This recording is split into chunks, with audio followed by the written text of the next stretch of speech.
નમસ્કાર ખેડૂત મિત્રો, ક્લીન એગ્રો ફર્ટિલાઇઝર અમદાવાદ. હું ધ્રમસિંહ પટેલ તમામ ખેડૂત મિત્રોનું હાર્દિક સ્વાગત કરું છું. અત્યારે આપણે આવી ગયા છીએ વાવ તાલુકાની અંદર ખેડોલ ગામમાં. અમારી સાથે છે કાંતિભાઈ. કાંતિભાઈને આજથી લગભગ અઠવાડિયા પહેલો જીરાના પાકમાં ઝીંકા 700નો ડેમો આપેલો છે.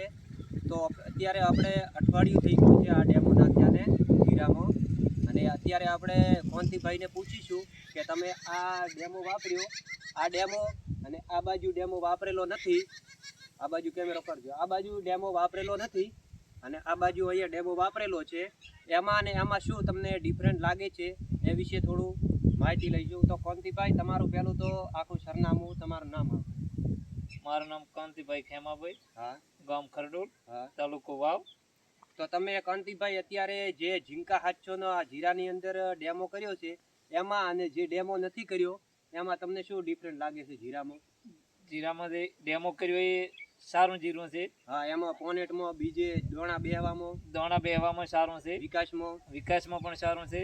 અને જે ડેમો નથી કર્યો એ પણ તમે જોઈ શકો છો. આ બાજુ કેમેરો કરજો. આ બાજુ જુઓ, એમાં પણ તમે જુઓ છો અને આ જીરું પણ જોઈ શકો છો. એમાં ને એમાં તમને ઘણો બધો ડિફરન્ટ લાગે છે. રાત દિવસનો ડિફરન્ટ લાગે છે. હા, અને તમે અત્યારે જે તમે ઝીંકા 700 કરીને વાપર્યું છે એ તમે પહેલા પણ વાપરેલું છે કે પછી આ પહેલી વાર વાપરેલું? ના, પહેલી વાર. હા, તો બીજા ખેડૂત મિત્રોને તમે ભલામણ કરી શકો કે આર્યા પ્રોડક્ટ વપરાય કે ના વપરાય? કરી શકો. Okay, thank you.